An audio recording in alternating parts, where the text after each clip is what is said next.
Last week ನಾನು ರೋಡಲ್ಲಿ walk ಮಾಡ್ತಾಯಿದ್ದೆ. ಅಕ್ಕಪಕ್ಕದಲ್ಲಿ 2 ಶಾಪ್ ಇತ್ತು.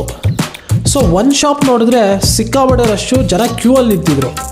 ಇನ್ನೊಂದು ಶಾಪಲ್ಲಿ ಜಾಸ್ತಿ ಜನನೇ ಇಲ್ಲ, ಸಿಕ್ಕಾಪಟ್ಟೆ ಕಮ್ಮಿ ಕ್ರೌಡು. ಸೊ ನಾನೇನು ಅಂದ್ಕೊಂಡೆ, ತುಂಬ ಕ್ರೌಡ್ ಇರೋ ಶಾಪಲ್ಲಿ ತುಂಬ ಸರ್ವಿಸ್ ಚೆನ್ನಾಗಿರುತ್ತೇನೋ ಅಂತ ಅಂದ್ಕೊಂಡಿದ್ದೆ. ಬಟ್ ಅಲ್ಲಿ ರಿಯಾಲಿಟಿನೇ ಬೇರೆ. ನಾನು ಒಳಗೋಗಿ ನೋಡಿದಾಗ ಆ ಓನರ್ಗೆ ಪೇಷನ್ಸೇ ಇಲ್ಲ. ಕಸ್ಟಮರ್ ಜೊತೆ ಹೆಂಗೆ ಇಂಟ್ರ್ಯಾಕ್ಟ್ ಮಾಡಬೇಕು ಅನ್ನೋದು ಗೊತ್ತಿಲ್ಲ. ಕಸ್ಟಮರ್ ಕೇಳೋ ಕ್ವಶನ್ಗೆ ಕರೆಕ್ಟಾಗಿ ಆನ್ಸರೇ ಮಾಡ್ತಾಯಿಲ್ಲ ಅವರು. ಬಟ್ ಇಲ್ಲಿ ಎಲ್ಲಿ ಕ್ರೌಡ್ ಕಮ್ಮಿ ಇತ್ತಲ್ಲ, ಅಲ್ಲೋಗಿ ನಾನು ಚೆಕ್ ಮಾಡಿದ್ರೆ ಆ ಓನರು ತುಂಬ ಪೇಷನ್ಸಿಂದ ಕಸ್ಟಮರ್ ಜೊತೆ ಕ್ಲೀನಾಗಿ ಇಂಟ್ರ್ಯಾಕ್ಟ್ ಮಾಡ್ತಾಯಿದ್ದಾರೆ.